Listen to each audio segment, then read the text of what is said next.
Көк тудың желбірегені, қазақтың асқақ бедері, махаббат қайрады кеуден, шымырлатқан денені.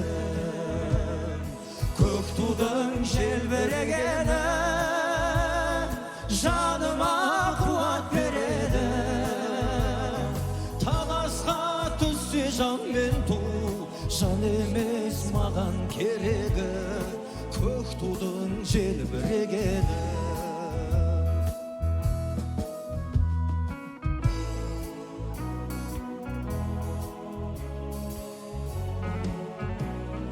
Көк тудың желбірегені, елдіктің асқақ өлеңі. Жан жаққа тартпай қазағым, бір сөзге жинал дегені. Көк тудың желбірегені, жаныма қуат береді. Таласқа түссе жан мен ту, жан емес маған керегі. Көк тудың желбірегені.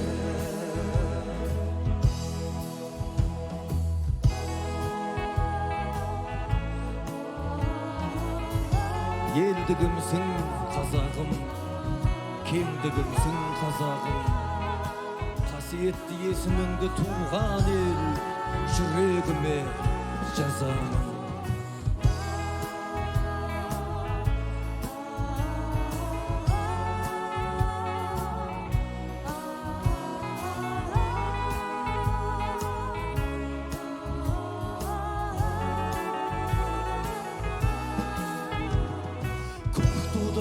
Желбірегені, бақыттың елжірегені. Қиырда қалған қазақтың көзінің мөлдірегені. Бірге! Көк тудың желбірегені, жаныма қуат береді.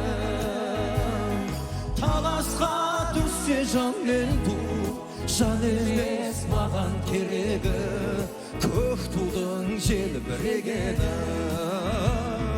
Таласқа түссе жан мен ту, жан емес маған керегі. Көк тудың желбірегені.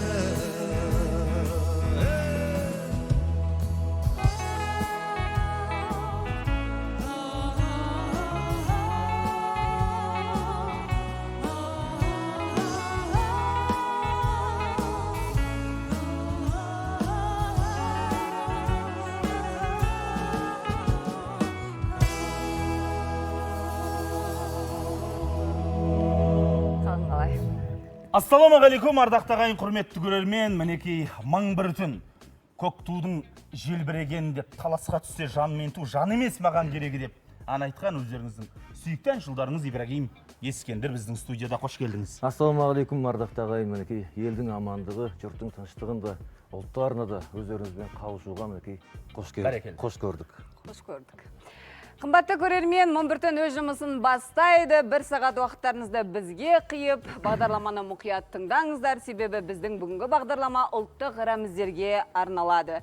Сіздер үшін қызмет ететін мен Әйгерім Сейфолла.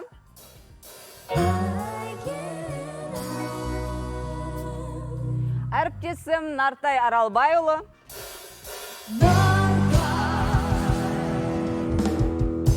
Және Беверли Бенд.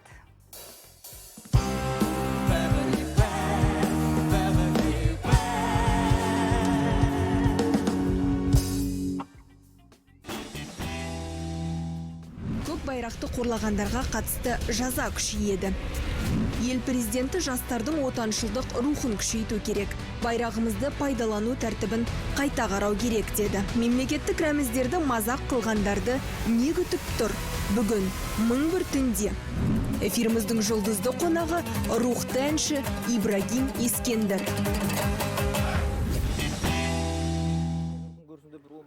Құрметті көрермен, ардақты ағайын, мың бір түн өз жұмысын бастайды. Мінекей Ибрагим Ескендір жаңа тамаша әнін тарту етті. Бұл енді бір халық, ел осы әнді айтса ерекше рухтанады. Оған біз куәміз, еліміздегі талай концерттеріңізді, алаңдарда айтқан әндеріңізді көріп жүрміз ғой, елдің, халықтың қалай бір жанарында бір рухтың жайнап шыға келетінін.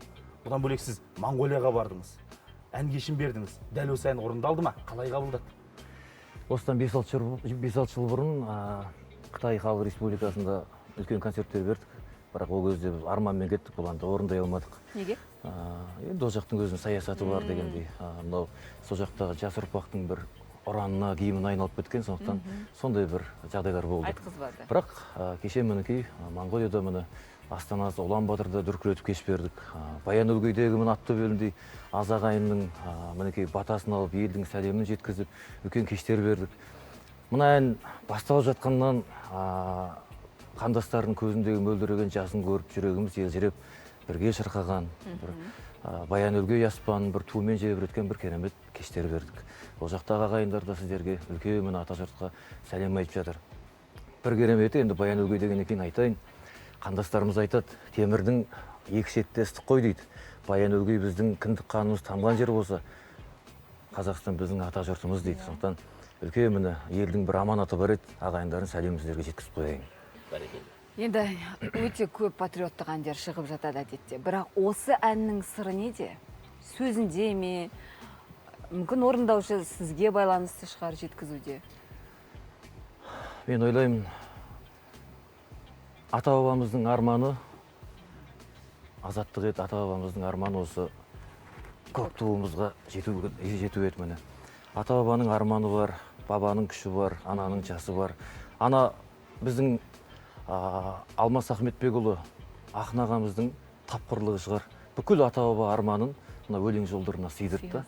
Одан кейін мына Ермұрат Сейіпхан ағамыздың бір жүректен шыққан туындысы, ағамыздың бір жаңағыдай мөлдіреген жырлары елдің көкейінен шықты деп ойлаймын. Енді орындауымыз да бір жаман болмаған сияқты, мінекей ел қосылып айтып жатыр, ел ту қылып, ұран қылып орындап жүр, Аллаға шүкір. Бәрекелді. Енді қазақ айтады, шымшық сойса да қасапшы сойсын дейді. Сондықтан дәл осы сауалды, дәл осы оқиғаға баға беруді біз сізге қалдырғымыз келіп тұр. Алматыда көрдіңіз, Балуан Шолақтың сарайында жастар мемлекеттік туымызды жұдырыққа орап, тастамақ болып, лақтырмақ болды деген ақпараттың барлығы шықты. Кейін кешірім сұрап жатты әлеуметтік желіде. Қазақтың көк туын әнге қосып, дәл осындай әр қазақ өзінің жүрегіне жақын қабылдайтын әнді орындап шыққан сізге сол оқиға қалай әсер етті, қалай қабылдадыңыз? Білесіз бе, осыдан 5-6 күн бұрын «Ұлы дала таңы» деген фильмді тамашаладық жігіттермен. Сол жердегі маған бір эпизод өте қатты ұнады. Қасымхан қанға боялған мына үлкен жеңістен кейін, үлкен шайқастан кейін, мына әскерлердің ортасында тұрып айтады да, осыншама қанмен келген елдікті келер ұрпақ қадірлесе екен деп тілеймін дейді. Ойланамыз да, бүгінгі ұрпақ кешегі бабалар үмітін ақтап жатыр ма, кешегі ізгілердің жолын сақтап жатыр ма? Білесіз бе, кеше жаугершілік заманда бабаларымыз мына соғыста бір қолын шалып тастаса, екінші қолымен туды қағып алып, екінші қолын шалып тастаса, тісімен қағып алып, жерге түсірген жоқ еді. Ал бүгінгі жағдайды көріп осылар. Сондықтан да Өзіңіз сияқты жастар, мен сахнада ойлаймын, жүрген жастар. бұл мәселенің берік шеті ғана. Біз эфирге түсіп қалған моменттерін ғана көріп отырмыз. Оның ар жағында небір жағдайлар болып жатыр. Түнгі клубтарда жағдайды айтпасақ та белгілі. Сондықтан бірінші кезекте мына қазір президентіміздің де аузынан бүгін шығып отыр. Мынау парламенттегі депутаттар бауырларымыз да қозғалып жатыр, партиялар да қозғалып жатыр. Сөзсіз мемлекеттік рәміздерді заң аясында қорғау аясын кеңіту керек. Мемлекеттік рәміздерді ғана емес, осы қазаққа қаны тамған тері сіңген аяулы ата-бабаларымыздың есімі, олардың еңбектері заңмен қорғалу керек. Біздің төл мәдениетіміз, ұлттық руханиятымыздың барлығы заңмен қорғалу керек. Тек ел ішінде емес, халықаралық дәрежеде қорғалу керек. Өйткені талай жағдайларды бастан кешірдік, оны көріп те жүрміз. Сондықтан мен ойлаймын, жоғарыдағы азаматтар енді кеудесінде қазақ деген қаны бар азаматтар ғой. Осындай жағдайлардан кейін енді оны заң аясында күшейтпесек, біздің елдігімізге де, қазақтығымызға да үлкен сын және ұят болмақ. Және мынау біздің қаншама чемпиондарымыз, қаншама біздің балуандарымыз, боксшыларымыз әлем аренасына шығарып, біздің көк туымызды желбіретіп жатады, жеңіспі, көз жастарын сүртіп тұрып. Сіз де енді спорттан құралақан емессіз ғой. Әрбір спортшының арманы мына туды басынан биік ұстау. Иә. Әрбір спортшының ғана емес, әрбір өнерпаздың, әрбір қазақтың Әрбір азаматтың, әрбір қазақтың. азаматтың, иә, туымды басынан биік ұстасам екен, мынаны құлатып алмасам екен. Атамның күші бар, анамның сүті бар. Қаншама қыршын кеткен кешегі боздақтар, кешегі алаштың арыстары, оның ар жағында билер, хандар не үшін күресті, не үшін жанын берді? Осы бір жапырақ ту үшін. Өткен бұның артында біздің азаттығымыз жатыр. Сондықтан кейде осындай жалындап мен ойлаймын, қазір біз заңмен шегелеп тастасақ, бір мәселе шешіледі. Бірақ негізгі мәселе онымен шешілмейді. Мейлі, туыңды қорламаса да, ертең бір қазақтығыңды, тағы да басқаңды қорлайтын жастардың легі бітпейді. Негізгі мәселе анау түп төркіні ұрпақтың тәрбиесі. Қазір бүкіл мемлекеттен бастап, отбасы, әрбір қазақ артымыздан еріп келе жатқан ініміз, қарындасымыз, үйіміздегі баламыз ұрпақ тәрбиесімен кәдімгідей айналысуымыз керек. Бұл үлкен қызмет болып тұр да, бұл мемлекеттік қызметтен де жоғары міндет деп ойлаймын. Нақты не істеу керек? Балабақшаға барып бағдарламаға енгізейік пе? Жоқ, мектепке барып міндеттейік пе? Нартай, өте күшті сұрақ. Балабақшадан бастап мектеп қабырғасына мен айта алмаймын. Мына ұлттық тәрбие, ұлттық руханият деген пән деп, өткені оны зиялы қауыммен кеңесу керек. Бірақ ұлттық тәрбие сағаттарын кәдімгі мүмкін пән ретінде болмаса да арнайы болу керек, сағаттарды көбірек қою керек деп ойлаймын. Зиялы қауым өкілдерімен, спортшылармен, осы елге еңбек сіңіріп жатқан азаматтармен осындай кездесулерді өте жиі өткізу керек. Мен кішкентай ғана мысал айтайын. Біздің Алтын домбыра деген мен жетекшілік етіп отқан ұлттық өнер мектебіміз бар. Қазір 100-ден астам балаларға домбыра үйретеміз. Негізгі миссия домбыра үйрету, бірақ бір сағаттық академический домбыра пәні болса, бірақ соның бастапқы 10 минутында біз ұлттық тәрбие береміз. Яғни мемлекеттік рәміздің авторлары кім? Балдарға жаттатамыз. Жеті атасы, ат ерттеу, киіз үй, анау елтаңбадағы уық кереге, шаңырақ не мағына береді деген секілді. Мектепте алгебрада ұлттық тәрбие үйрете ма? Үйретпейді. Қазақ тілінде шылау, етістік, барыс, септік, бірақ үлкенді сыйла, жолын кеспе деген нәрсе жоқ. Тек сабақ, балдардың бәріндегі нагрузка көп. Соның бәрінен босататын, балдармен емін-еркін пікір алмастыратын рухани тәрбие сағаттарын күшейту керек деп ойлаймын. Бұл бірінші мәселе. Екінші мәселе, мынау мемлекет біздің өнерпаздарға қатысты. Өнерпаздардың этикасына қатысты, сахнадағы ұстанымына, киіміне қатысты. Әрбір өңірлерде білесіздер, мәдениет басқармалары бар. Сол мәдениет басқармаларының жанынан көркемдік кеңес құрылу керек. Сол көркемдік кеңеске мен ән шығарғым келді ма? Айына бір рет болады. Келемді әнімнің текстін көрсетем. Әнімнің мәнін, мағынасын көрсетем. Одан сол көркемдік кеңестен өткен ән аға көкесі барлар өтіп кетсе, одан да ебін тауып енді білесіз ғой. Жоқ, олай деп ойламаймын. Сіз сияқты тағы бір патриот азамат келіп отыр бізге арнайы Шымкенттен. Өткенде білесіз, мынау сіздің өлең жолдарыңызда бар ғой, жан мен ту таласқа түссе, жан емес маған керегі деген. Осындай сәтте өзінің азаматтығын көрсеткен, қазір Шымкенттен арнайы келген Әбілхайыр Дәулет біздің студияда. Келе қойыңыз.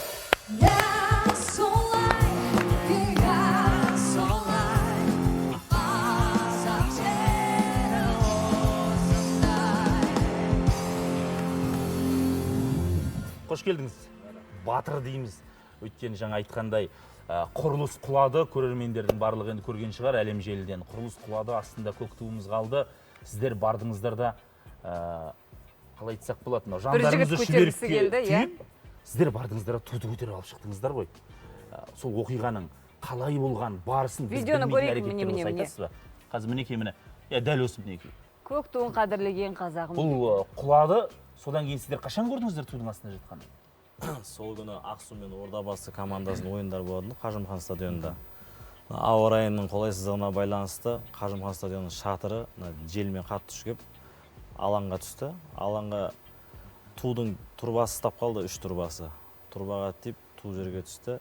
Бұл жерде бәрі үрей болып қорқыныш болды. Бірінші мақсат халықтың бәрі жүгіріп, бірге жұмылып, астында адам қалып кетпеді ме деген мақсатта бәрі шатырды көтерді, астын көріп шықты. Құдай сақтап адам болмады. Bir қараса еліміздің көк туы жатыр екен жерде. Енді бәріміз көк туымызды қастерлеп, қадірлеген азаматымыз, кішкентай кезден тәрбие алып, сол мақсатта еліміздің туы тапталмасын, көкте жел бересін, биікте жел бересін деген мақсатта кіріп бірінші Бектөре деген жігіт кірді. Ол Ол жігіт алып шыға алмады, аламады, иә. Екіншісіне бардым, тарттық. Келесі үшінші жігіт Нұркен деген жігіт болды. Үшеуміз бірге алып шықтық. Сондай жағдай болды. Бәрекелді. Алла разы болсын бауырым. Рахмет. Қазақ жігіттерінің атынан үлкен алғыс айтамыз. Көк туымызды қадірлеп, бастарыңызды қатерге тігіп, әдетте елей қоймай жатады. Көп мынау мерекелік шаралар болған кезде қарасаң екінші күні тулар сол жерде жатады. Осындай кішкентай тулар, аяқ асты болды. Біреулер туды мінекей осылай аялап жүр. Біреулер туды аямай жүр. Сондықтан Жаңа Ескендір мырза айтып қалды ғой, Ибрагим мырза өзінің сөзінде айтты, мынау туды жаңа қастерлеуді, мемлекеттік рәміздерді қастерлеуді балабақшадан бастап балаға сіңіру керек деді. Сіздердегі. Жалпы бұл сұрақты қоймау керек шығар, бірақ соңғы оқиғалардан кейін қоюға мәжбүрміз. Мемлекеттік рәмізге деген, көк туға деген ерекше махаббатты ата-анаңыз қалай сіңірді сізге? Бізге кішкентай кезден әке-шешеміз тәрбие берді, дұрыс тәрбие берді. Сол дұрыс тәрбиенің арқасы деп ойлаймын, осы дәреже жеткізіп, енді ана жерде намыс қой, бұл жерде намыс, ұлтқа деген, туға деген, бұл туымыз деген біздің тәуелсіздігіміз ғой. Тәуелсіздік бізге оңай келген жоқ. Қанша тер төкті, қанша қан төгілді. Сол себепті құрметтеп, қастерлеу кішкентай кезден үйреніп келе жатырмыз. Атамыз айтады ғой, ту құласа ел құлайды. Батыр өлсе қатын бала бір жылайды дейді. Сондықтан бауырымыздың үлкен бір құрметі ғой туға деген. Алла разы болсын. Рахмет. Сіздің де пікіріңізді біле кетейікші, Алматыда өткен жағдайға байланысты. Анау жігіттердің, інілеріңіздің істеп тұрғанын көрген кезде. Ата-анам кішкентайынан осылай тәрбиеледі деп отырсыз ғой, рухты қылдырып. Не ойладыңыз? Не істер едіңіз сіз сол сарайда болған кезде? Өйткені кейбір көрермендердің біз пікірін көрдік. Сол сарайда мен болған кезде оларға түсіндірер едім. Бір қарсы пікір айтар едім деп. Сахнада жағдайды көрдім. Енді намыстандым ол жерде. Енді ол жерде қанша қазақтың жігіттері отырды. Ешқайсысы үндеген көрді, бірақ ешқайсысы үндеген жоқ. Негізі алда келе жатқан референдумға да осы тудың бет алды қолданбауына белгілі бір өзгерістер енгізсе, қазір бәрі бет алды қолданып, енді ол жерде бұл азаматтардың несі жауапкершілігі төмендігі, саналы төмендігі көрініп тұр енді ол жерде. Алдағы уақытта жоғары жақтың өзінің белгілі бір нелері бар шығар. Көк туымыз төмен түспесін дейсіз, аяқ асты болмасын. Сіздерге хабарласып тұрған көрермен бар, біздің студияға сөйлесем, пікір айтсам дейді, тыңдайықшы қанеке. Алло. Алло, ассалаумағалейкум, ағайындар. Мен Қызылорда облысы Қармаш ауданынан хабарластым. Есім Карбозов Қайрат, бірінші группа инвалид. Бүгін мінекей жақсы тақырып қозғап отыр екенсіздер. Мың бүтін бағдарламасына қош келдіңіздер, ағалар. Мінекей көк тудың желбіреген әнін айтатын Ескендір ағамызға келіп отыр екен, қош келдіңіз, өнеріңізді табыс тілеймін. Жасыңыз ұзақ болсын, Чименте ағамызда аман болсын, көк туыңызды елге көтеріп жүрген ағаларымыз аман болсын. Бақсаңыз бұлбұл сайрай берсін, қазандарың пелетке қайнай берсін. Бір Алла жолдарыңды аша берсін, тек сіздерді қолдай берсін. Осындай ағаларың көп болсын, еліміз аман, халқымыз тыныш болсын. Алла тағала тек сіздерді қолдап, көк туы мәңгі желбірей берсін деген келеді. Амин. Бәрекелді. Рахмет, айтқаныңыз келсін. Біздің тұрақты көрермен Нартай, кешеде хабарласты ау деймін. Осы кісі қателеспесем, аман болыңыз, мың бір түнді көре беріңіз, осындай әдемі тілектеріңізді жеткізе беріңіз. Біздің барлық осы жерде айтқан әңгімеміз, тілегімізді мінекей, құдіретті қараөленге сыйғызып жеткізіп тұр ғой. Аман болыңыздар. Амин. Қазақтың жігерін көтеретінін, әндеріңіз жазыла берсін, біз тыңдай берейік, құлақ құрышымыз қансын. Сіздерде азаматтар аман болсын, дәл осы студияға алдырдық, үлгі болсын. Ел, халық көрсін дедік. Сіздерге тек жақсылық тілейміз. Уақыт тауып мың бір түнге келгендеріңізге мың алғыс. Үлкен рахмет сіздерге. Бізде қазір жарнама.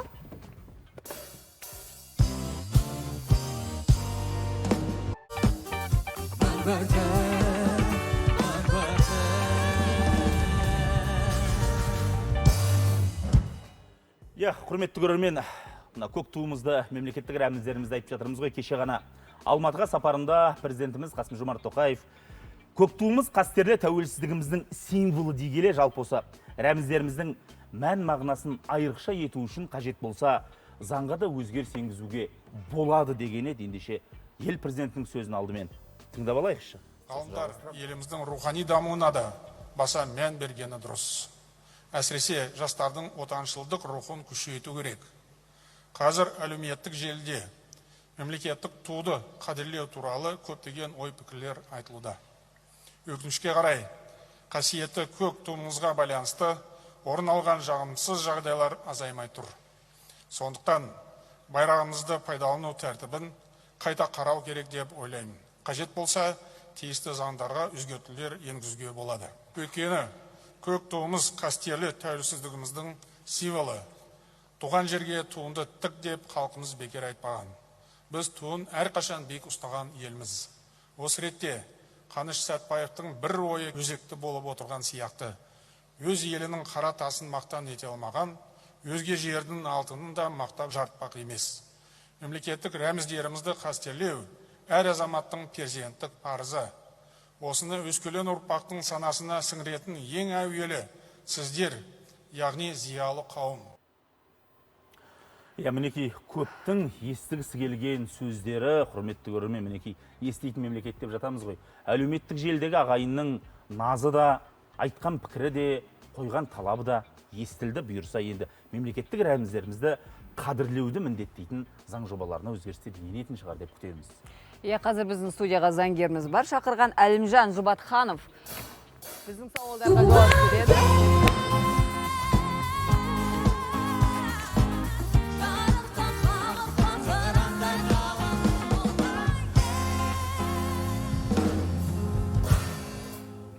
Қош келдіңіз.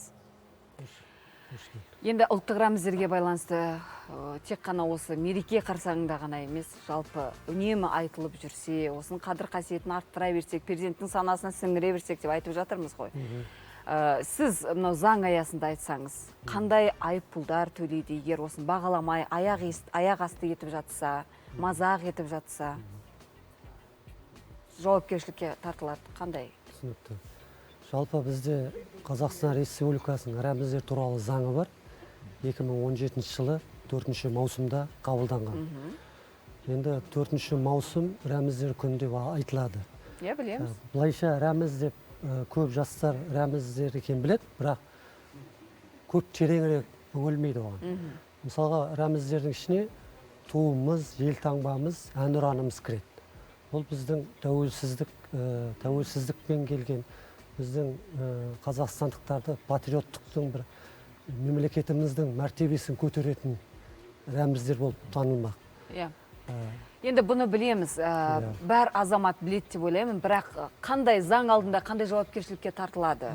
Айыппұлдардың заң бойынша қылмыстық кодекстің 372 бабында рәміздерді қорлау туралы заң бар. Яғни рәміздерімізді қорлаған азаматтар заң аясында 2000 айлық есептік көрсеткіш айыппұл салынады.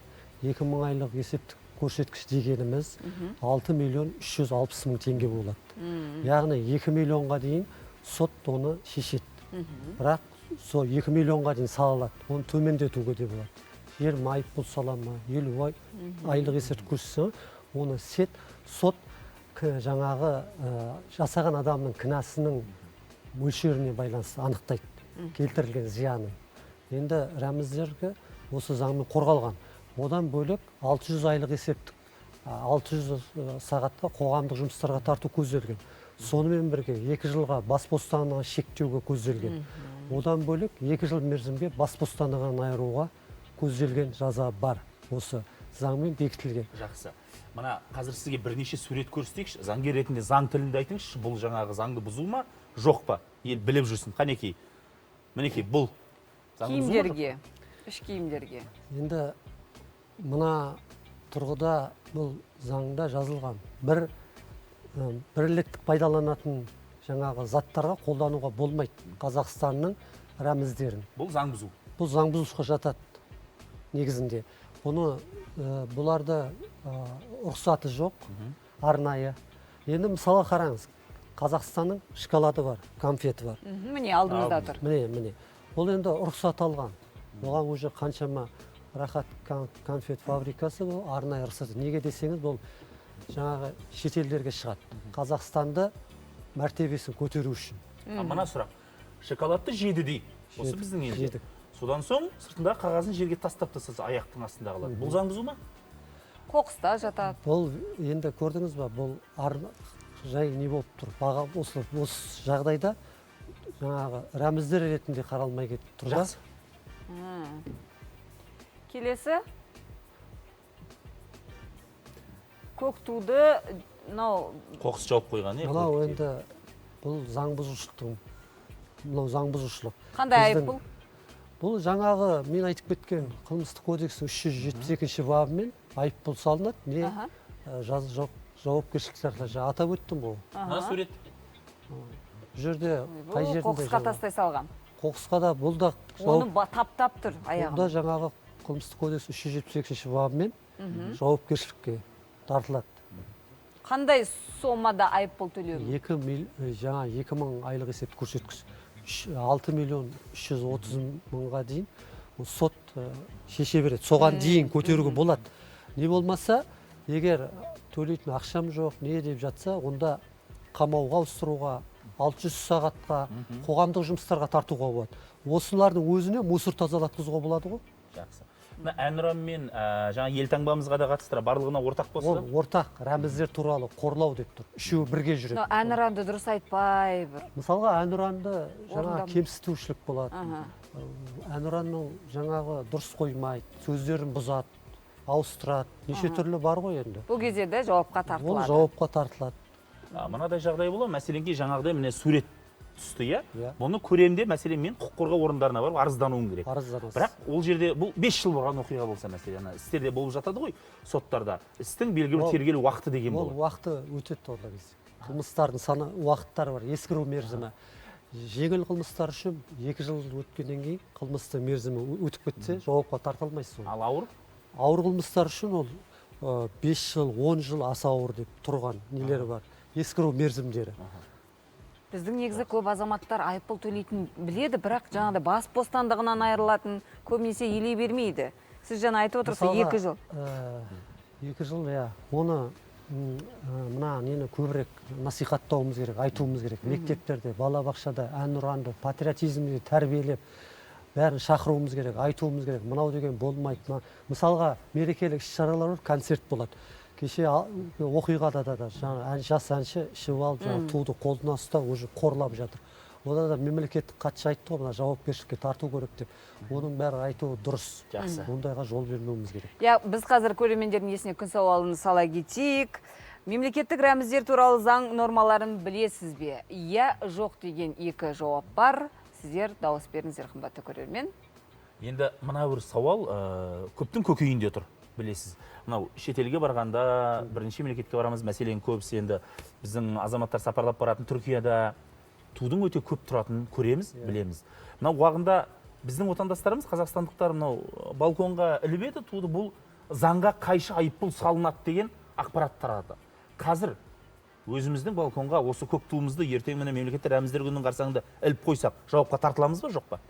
Заңға өзгерістер енгізілді.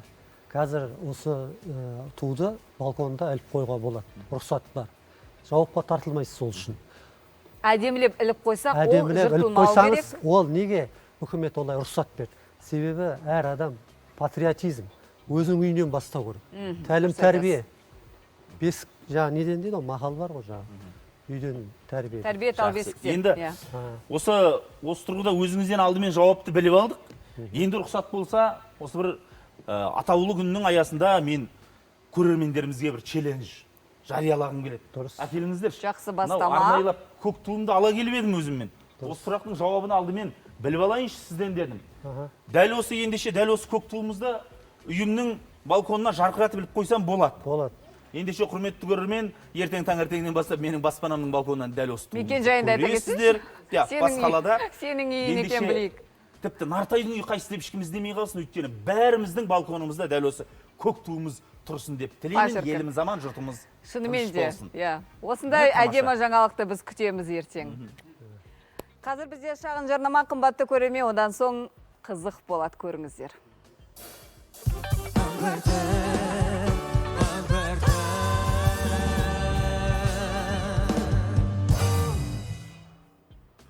Келесі кейіпкерімізді Нартай шақырмас бұрын, бір видеоны көріп алайықшы. Қанекей.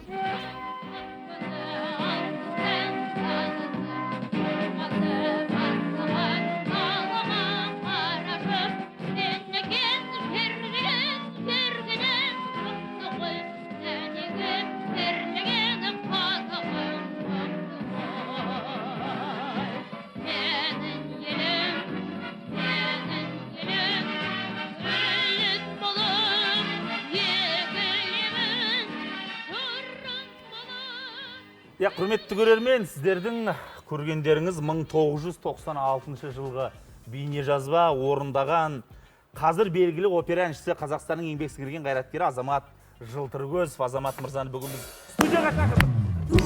Өзің дегенде жүрегім әркез лелеңдеп, бір сезім билеп алады-ау, жүрегім дүрсіл қағады-ау, бір сезім билеп алады-ау, жүрегім дүрсіл қағады-ау.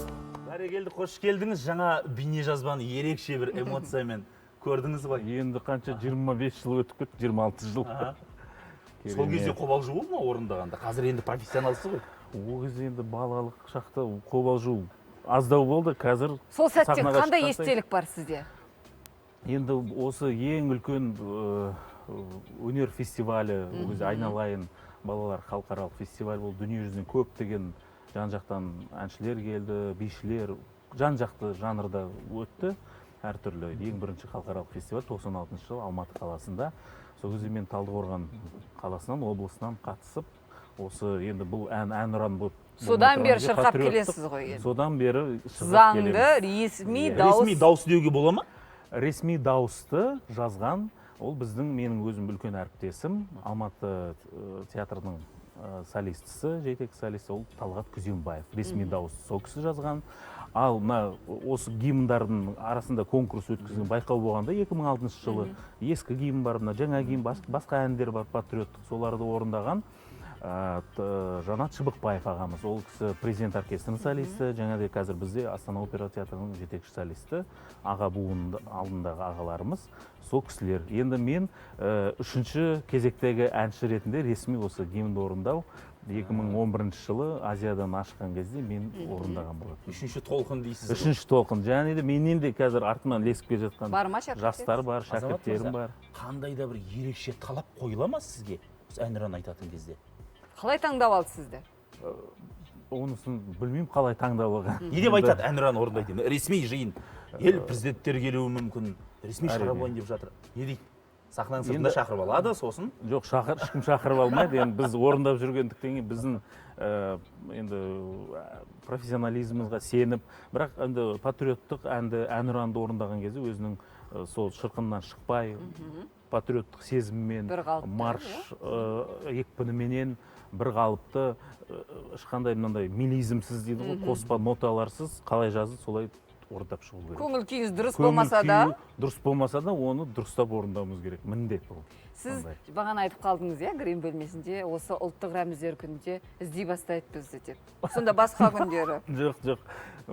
Ұлттық рәміздер күніне келе жатқанда енді осылай сіздер сияқты міне бүгін түннен бастап жатырмыз, ертең таңнан бастап басқа да телеарналарға барамыз дегендей. Бүкіл ән кештерінде, мерекелік шараларда жүресіз? Иә. Әрине, мен енді классикалық жанрда опера әнші ғана болған, мен камералық музыкада айтамыз, енді мына совет эстрадасы дейміз, әндер, халық әндері, мен жан-жақты өзім орындаймын. Бәрекелді. Мына әнұранды айтып жатырмыз. Осының алдында көк туымыз туралы айттық. Сіздің кеудеңізде тұрған елтаңба, мұнда бір ерекше тарихы бар секілді. Мен қателеспесем айтып беріңізші. Дұрыс айтасыз. Бұл елтаңбаны мен әдейі бүгін тағып келдім. Енді атақ, орденді алып жатырмыз ғой, енді ең ыстығы осы елтаңба болып табылады, өзіммен білмеймін. Қазіргі кезде осы қазіргі сезіммен осыдан тура бір жыл бұрын 4 маусым күні елтаңбамыздың авторы Жандарбек Мәлібеков атамыз, ағамыздың қолынан осы бірнеше хабарға барып қатыстық. Сол кезде келесі кезекті бір хабарға өзі алып келіп арнайы өзі табыстады. Соны мен бүгін сіздерге тақып келіп отырмын. Бүгін ғана емес, үнемі жарқыратып. Өстелік жазбасы бар артында. Сіз енді бүгін ғана емес, үнемі жарқыратып тағып жүріңіз. Иә, ол кісі өзі осы көптеген ел ағаларына тағып жүрген. Камера келсе рұқсат болса көрсетейікші. Көрсетейік. Керемет. Ағамыздың өзі арнайы жасап шығарған, міне қараңыз қандай. Өзі арнайы жасап. Өзі арнайы жасатып шығарған, мына жақта өзінің қолтаңбасы бар. Сіз қандай естелік? Сіздің әлде даусыңыз ба? Кім? Сіз бір ерекше еді. Осы енді бұл кісі гербтің авторы болғаннан кейін әрине. Мен енді қазіргі буын енді гимнді орындаушы ретінде өзінің көбірек жастарға үйретіңіз. Иә, көбірек осындай енді патриоттық сезімді тәрбиелеу арқасында дегенде сөйтіп сондай сезіммен ол кісі сыйлаған болатын. Мына нәрсе, сіз енді айтып отырсыз, 2011-ден бері әнұраныңызды айтасыз, шырқайсыз. Бұл бір сіз қазір жұмыс секілді қабылдайсыз ба, жоқ үнемі ерекше бір толқыныс тебіреніс бола ма? Әрине, шын мәнінде әр орындаған сайын толқысын тебіренесің, өйткені шынайы сезімменен оны тыңдап отқан тыңдарман да, көрермен де сезіп отырады, көріп отырады, сен қандай эмоция бересің, қандай сезім бересің. Үнемі жанды дауыста. Үнемі жанды дауыста да. Әлде фонограмма қосып қойып айтатын кездер болады? Жоқ, мен өзім жанды дауыста айтамын, әрдайым. Тырысамын жанды дауысқа, бірақ кейбір жаңағы үлкен стадиондарда, о жақта плюс жазып, жазбаға, бейнеге, теледидарға жақсы шығу үшін сөйтіп сондай талаптары болады. Ал енді біз театрда, біз 100 адам оркестрді жанды дауыспенен енді естіп атады, айтып жатамыз. Сол жанды дауыстағы әніңізді, сіздің дауысыңызды тыңдағымыз кеп тұр. Көрерменге, халыққа сынайық. Қандай ән айтамыз? Енді қазір түнде әнұранды айтпай қояйық, бірақ екінші әнұранымызға айналған әннің бірі, ол жаңағы біз Ескендір Хасанғалиевтің Атамекен әнін өзінің жазған аранжировкасымен, минусовкасын, екінші дауысын өзі Ескендір ағамыз өзі жазып кеткен. Сол әнді Ескендір ағамызды еліміздің рухын көтерейік. Біздің 11 түн бағдарламасының көрермендері бір қуанып қалады енді. Қазір ұйқылар шайдай ашылып. Теледидар алдында көрермен бәрі орнынан тік тұрған шығар қазір.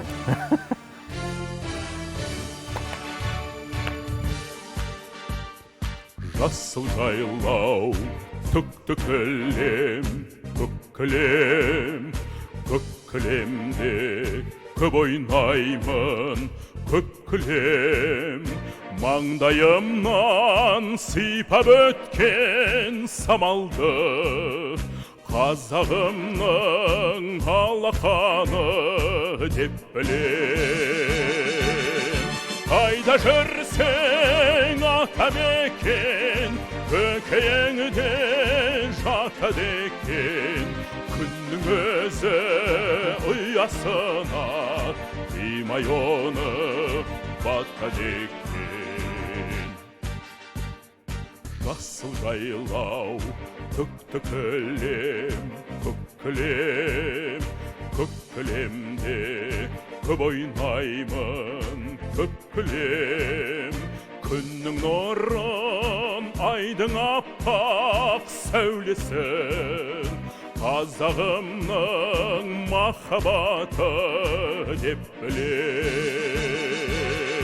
Қайда жүрсең Атамекен, көкейіңде жатады екен. Күннің өзі ұясына тимай оны батады екен. Күннің өзі ұясына тимай оны батады екен.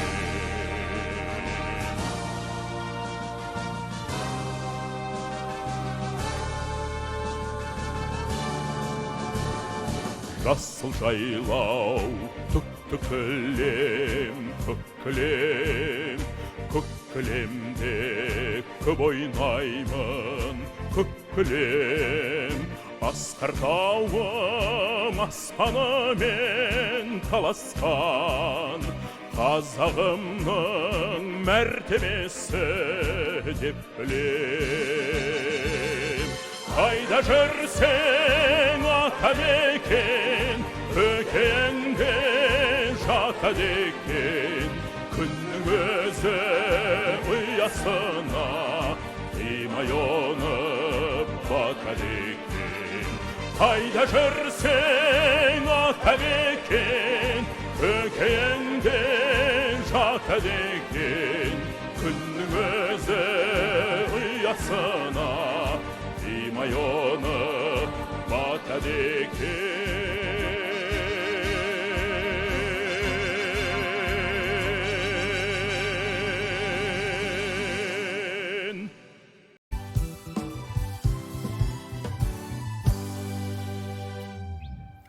Құрметті көрермен, мінекей біз мемлекеттік рәміздеріміздің мән маңызы туралы тағы да ақпарат айтып жатырмыз. Осы тұрғыда 5 маусымда тәуелсіз Қазақстан үшін тағы бір ерекше саяси шара келе жатыр.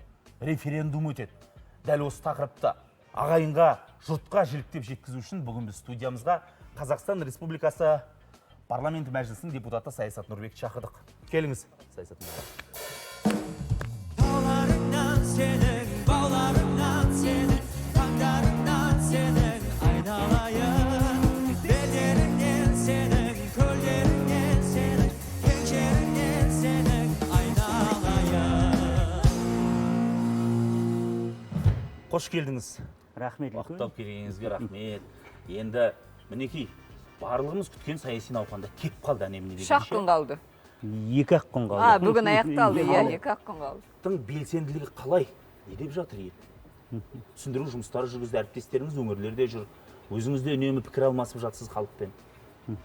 Енді қазіргі таңда білесіздер, ауыртпашылық бізге түсті, сол депутаттарға түсті. Бүкіл әріптестерім өңірлерде, мен өзім Елордада тағы да 1-2 жерге барып келдім, бірақ негізі жұмыстарым осы Елордада. Бірнеше мың кездесу болды. Мен өзім жеке басым осы 2 аптаның ішінде 55 кездесуге қатыстым. Күнде 5-6 кездесу. Нәтижесі қалай? Жалпы менің өзімнің енді түйіндеп алғаным не? Үлкен үміт бар, сенім де бар. Мынандай бір қызық нәрсе, 70% сұрақтар негізінде референдумға қатысты емес, референдумдан кейінгі шараларға қатысты. Мысалы, мына жарайды, сізде қазір бір мандаттық округтер болады, оларды біз қалай тартып аламыз деп жатыр халық. Немесе мына қазір мәслихаттың депутаттары енді президент ұсынған кемінде 2 кандидатқа әкімдерге дауыс береді екен. Ол қалай болмақ? Мына жер ой-бой, мен айттым, көкелер сәл күтейік, сабыр сақтайық, мына референдумды қолдасақ, өтсек, одан кейін үлкен өзгерістер басталады. Бірақ халық дұрыс түсініп отыр. Мына референдум шын мәнінде де түбегейлі реформалардың бастапқы бірінші қадамы басы деп соны түсініп отыр халық. Әрине үлкен үміт бар.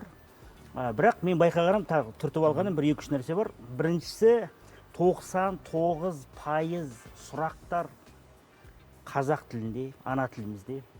99% сұрақтар бәрі қазақтың қазір мүддесі, іштен шыққан сауалдар, көкейде жүрген сауалдар. Сондықтан қазір біз белсенді саяси үлкен бір жаңа кезеңге кіріп жатырмыз ғой, Алла жазса. Бүкіл саясатқа араласатын адамдарға, жаңа құратын Алла жазса партияларға, көшбасшыларға мынандай бір кеңес ақыл бергім келеді, қазақша үйреніңіздер. Неге десеңіз, енді қазақша білмеген адам саясатқа араласа алмайды. Тағы да бір қызық нәрсе, саяси сауаттылық өсіп келе жатыр. Мен күтпеген жерде өте терең, детальды сұрақтар келіп жатыр. Мысалы, жақында ғана мен шопырлармен кездестім. Біздің таксопарктың бір адамдармен кездестім. Астапыралла, енді айтады ғой, шопырлар, такси жүргізушілер бізде ең негізгі сарапшылар. Бір кісі бұрын ОДП-де жұмыс істепті, айтады, Сәке, мен алдатылмайсың, 5 министрді тасыдым. Сонда қараңызшы, қарапайым жүргізушінің сұраған сұрақтары. Сәке дейді, 1990 жылы қабылданған Копенгаген құжатына сәйкес, енді мына бір мандаттық округтардан сайланған мандаттарды біз қалай таратамыз? Мысалы дейді, Нұр-Сұлтан қаламызда, Елордамызда 31 мәслихаттың депутаттары бар. Сонда 1,5 миллион қала тұрғындарының халқының атынан 31 депутат әкімге дауыс береді. Ал Маңғыстау облысында 105 мәслихаттың депутаттары бар екен, аудандық, қалалық, облыс деңгейінде. Сонда 400 мың Маңғыстау облысының халқының атынан 105 депутат береді екен. Бұл Копенгаген, мен сол жерде құладым сол жерде. Айттым, ағай, мен алдата алмайсың деп, мен 5 министрді тасым деп. Ағай дедім, сіз дайын депутат, мен сізге өзім дауыс беремін. Сондықтан мен өте қуантқан нәрсе, белсендікті қойыншы саяси сауаттылықта өсіп келе жатыр. Сондықтан үміт бар. Бұрын айтып жеді ғой, сайлау болған кезде, менің даусым не шешеді дейсің, бармай-ақ қояйыншы деп. Ал қазір осы референдумға деген қызығушылық халықтың тарапынан қатты сезіліп жатыр. Шынымен де мен барамын, дауыс беремін, себебі өзгерісті қалаймын, және сол өзгеріс болады деген сенім бар халықта. Дәл солай. Енді қиын сұрақтар да көп келеді. Мысалы, жиі келетін мынандай бір сұрақ бар. Ал Сәке, неліктен бұл сайлауды сіздер пакетпен беріп жатсыздар референдумда? Иә, жоқ. Неліктен сол 56 өзгерісті 33 бапты бюллетенге қойып қойыңыздар, біз оларды былай тек қарастырып, әрқайсысына дауыс берейік дегенде. Енді техникалық жағынан да қиын, ойлап көріңіз енді. Бізде білесіздер, саяси біздің қалыптасқан дәстүріміз бойынша бір сұрақ, бір бюллетен. Сонда 56 бюллетен, енді сосын ол ойланып қалды ана кісі. Жақ дұрыс. Сосын екіншіден, мына бүкіл 5 негізгі пакет, 5 бағыт конституциялық өзгертулер бір логикамен, бір-біріне былай қарасаңыз байланысты, оның бір нәрсесін алып тастап, екіншісін алып тастауға болмайды. Соны түсіндіргенде келісті көп адамдар. Дұрыс айтасыздар, қиын болатын шығар дегендей. Сондықтан қалай айтсам екен, белсенділік бар, сауаттылық та бар, үлкен үміт те бар. Тағы да бір қызық нәрсе, мына бір ақсақалдар айтып отыр. Мен барып, қазір қаланың шеттерінде мына Ауркер деген бір үлкен қазір мына Илинкаға жетпей 30 мың халқы тұрып жатыр екен. Керемет бір ой айтты, сол жердегі бір ақсақалдар. Референдумның арқасында біраз адамдармен танысып қалдыңыздар. Бұл референдумның маңыздылығы қауіпсіздік тұрғысынан да маңызды дейді. Қазір дейді сырттан бізге бәрі қарап отыр. Бұл халық, қазақ елі бір тұтас бір ел ме, ауызбіршілік бар ма? Шақырған жерге келеді ме, келмейді ме? Бұл халықтың билік қантара оқиғалардан кейін халықтың сенімін қайтарды ма, қайтара білді ме?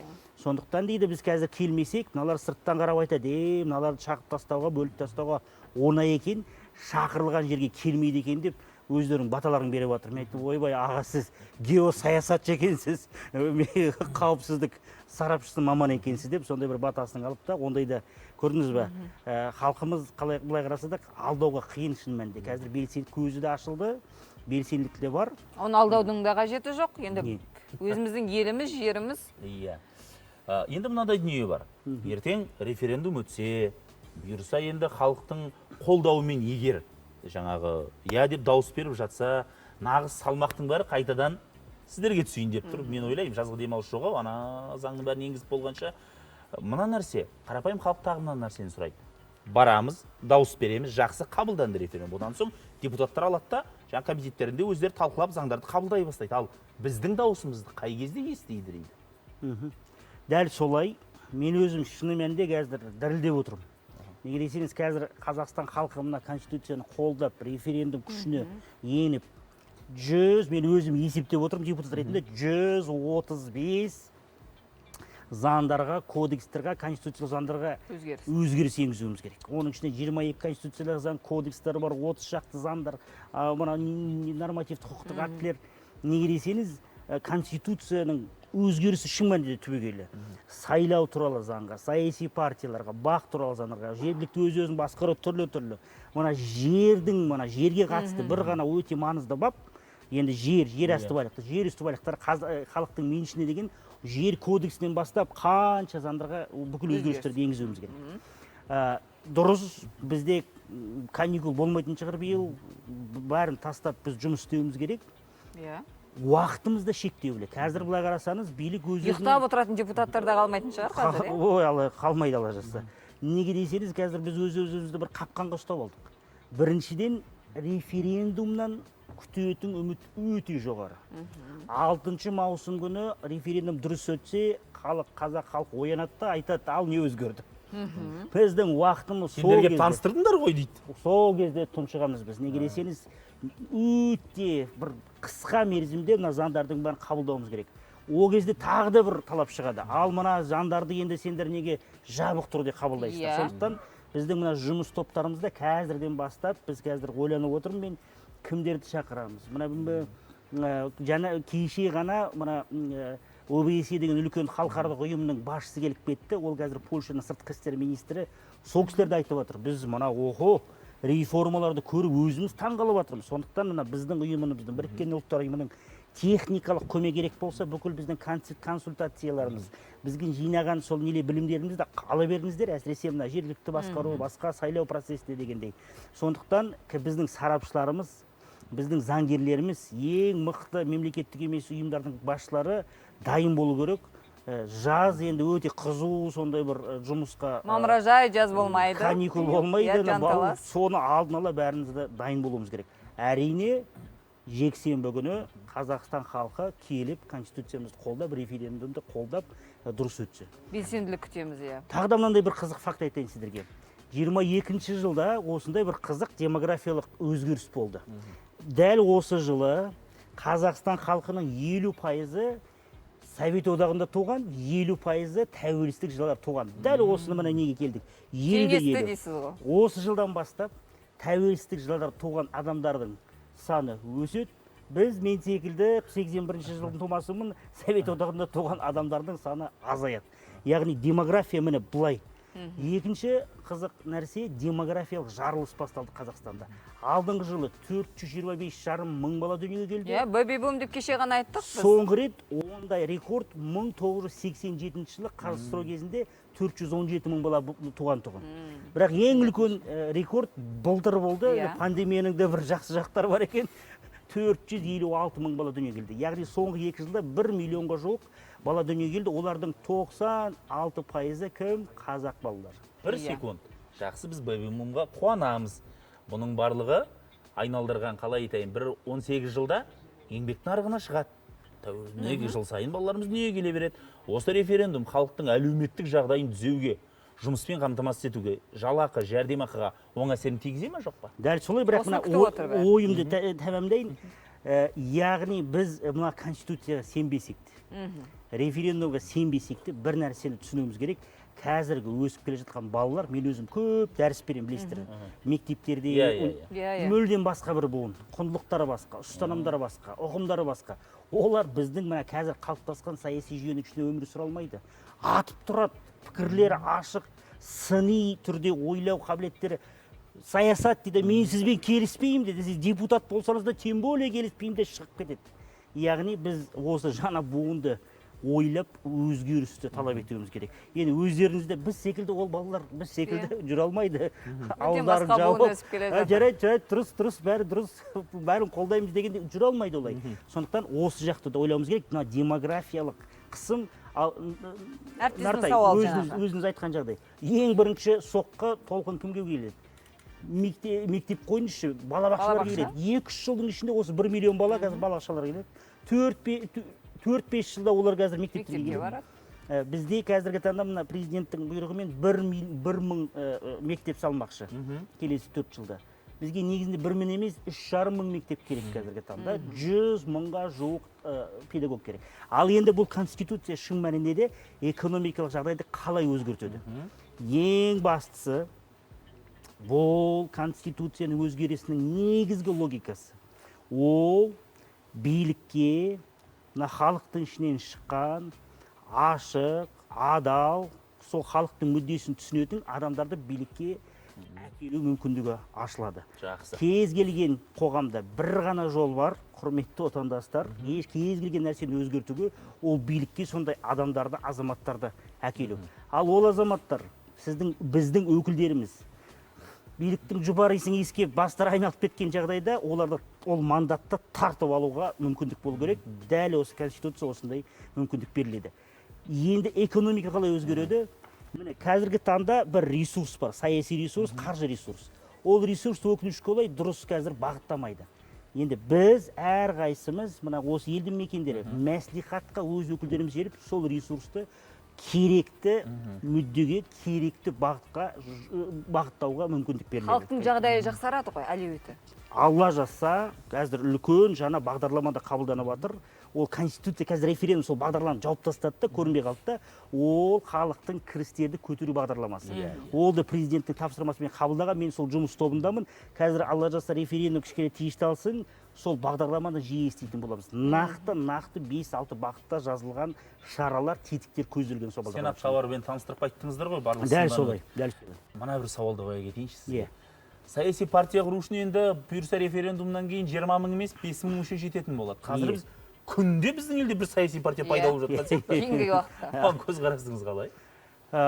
Біріншіден бұл 90 жылдарды естеріңізде болса, саяси мәдениет көтерілді.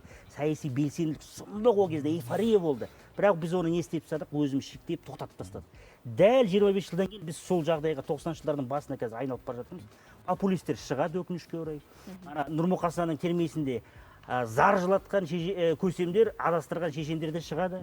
Халықтың бір бөлігі алданады өкінішке орай, бірақ бұл маңызды процесс. Саяси мәдениет осылай қалыптасады. Бұдан да өтуіміз керек дейсіз. Саяси күрес басталу керек. Мен өзім шыны керек, қазір келесі сайлауға өзім қатысам деп қолым қышып отыр. Неге десеңіз, шынайы пікір сайысқа толу, саяси күреске толған парламентті көргім келеді. Қазіргі таңда неге десеңіз, парламенттен өкінішке орай жаннама түрімен сайланған депутаттарымыз біз партиялық тізімдермен. Енді ойланыңызшы, енді парламенттің ішінде, мәслихаттардың ішінде тікелей партияға қатысы жоқ, тікелей сайланған депутат келген жағдайда партиялар енді олармен келісуге тура келеді. Олар партияға жауап жоқ, партиялық тәртіппен, фракциялық тәртіппен қолдары байлаған жоқ. Олар көгілер дейді, мен мына 50 мың адамның атынан келіп тұрмын. Енді менімен санасасыздар, осы 50 мыңның маған тапсырған мүддесін сіздердің күн тәртібіне кіргізесіздер. Неге десеңіз, мен олардың сөзін айтпасам, не істейді, тартып алады мандатты, басқа біреумен келісуге тура келеді. Шын мәнінде жаңа саяси мәдениет басталады, Алла жазса, осы референдумдан кейін. Рахмет. Жалындап бәрін жап-жақсы түсіндіріп бердіңіз. Сізбен қоштасудың өзі қиын екен, бірақ бағдарламаның уақыты аяқталып қалды.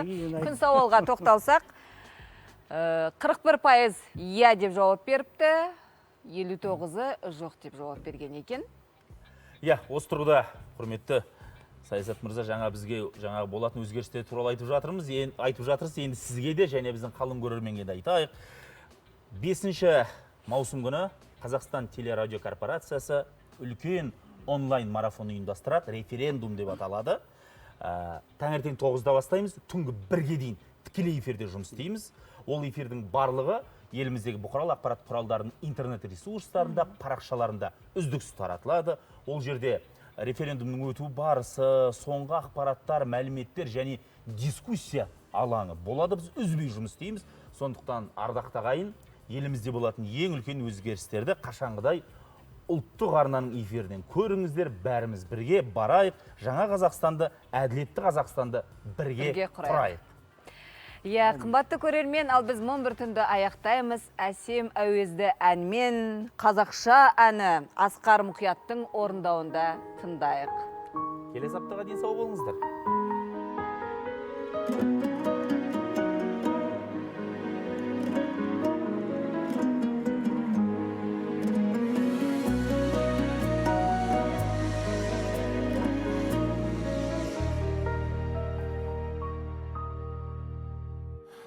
Нәрестені бесікке бөлейікші қазақша, жүргегінде өнеге берейікші қазақша. Ұлымыздың қызығын көрейікші қазақша, қызымыздың бұрымын өрейікші қазақша. Бауырларды бауырға басайықшы қазақша, қазақ болып туған соң жасайықшы қазақша. Бірімізбен біріміз тілдесейік қазақша, берекелі бірлікпен күнге кешейік қазақша. Ағайынды қадірлей білейікші қазақша, ата баба салтымен жүрейікші қазақша. Тереңіне өмірді бойлайықшы қазақша, туған елдің ертеңін ойлайықшы қазақша. Бауырларды бауырға басайықшы қазақша, қазақ болып туған соң жасайықшы қазақша. Бірімізбен біріміз тілдесейік қазақша, берекелі бірлікпен күн кешейік қазақша.